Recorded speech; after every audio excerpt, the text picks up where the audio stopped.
Баршаңызға қайырлы күн достар. Сіздермен Айгерім. Бүгін мен сіздерге осындай ағылшындық баноффи пай деп аталатын десерттің рецептісін ұсынатын боламын. Видеоны соңына дейін қарап, каналыма тіркеліп қоюды ұмытпаңыздар. Бұл десерт сондай дәмді болып шығады, дәмі тіл үйіреді. Міндетті түрде жасап көріңіздер. Бұл десертті жасау үшін ең алдымен осындай бір ыдысқа ұнымызды саламыз да, бөлме температурасында тұрған сары майымызды қосып, екі қолымызбен еземіз. Бізде осындай ұн мен майдан жасалған ұнтақ пайда болуы керек. Оның үстіне қант ұнтағы, яғни сахарный пудрамызды саламыз және де қопсытқышымызды салып араластырамыз. Қолымызбен бір араластырып аламыз да, жаңағы жұмыртқамыздың сары уызын араластырып тұрып осыған құямыз. Енді бізде жұмсақ қамыр пайда болғанша осының барлығын қолымызбен елеп отырып біріктіреміз. Мінекей бізде жұмсақ осындай қамыр пайда болды. Енді осыны 20 минутқа холодильникке қоя тұрамыз.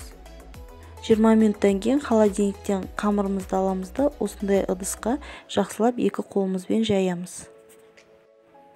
Ыдысымыздың шетіне барлық жеріне жайып шығамыз.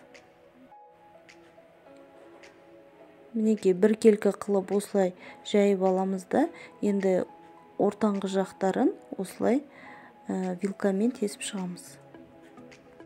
Қамырымыз дайын болды. Енді осыны духовкада 200 градуста қызарғанша пісіріп аламыз. Ал енді біз кремімізді жасап қоямыз. Ол үшін осындай ыдысқа сливкемізді құямыз, оның үстіне қант ұнтағын қосамыз. Одан кейін екеуін миксермен араластырып көпіртеміз. Мінекей біздің креміміз дайын болғанша әбден осылай миксермен көпіртіп миксерлейміз. Міне креміміз дайын болды. Осындай болуы керек. Ендігі кезекте біз бананымызды турап дайындап қоямыз. Бананды қалай турасаңыздар да өздеріңіз білесіздер. Мен осылай сәл ұзынша қылып тураймын.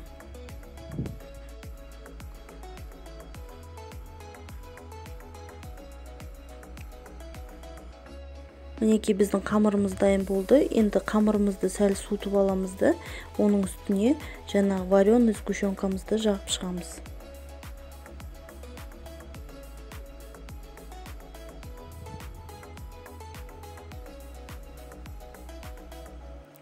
Мінекей осылай қасықпен барлық жеріне ортасына жағып шығамыз. Енді осы вареный сгущенканың үстіне жаңағы туралған банандарымызды салып шығамыз.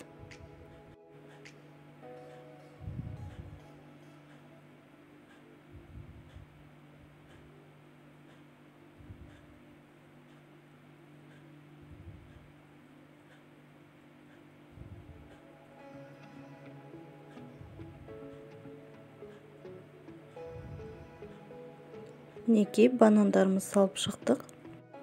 Енді бананның бетіне кремімізді осылай салып шығамыз. Кремді арнайы осындай насадкамен кондитерлік мешочекқа салып, осылай құйып шығамыз.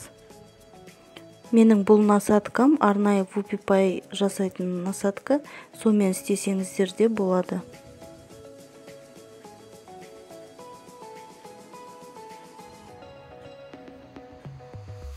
Мінекей кремді осылай барлық жеріне құйып шықтық.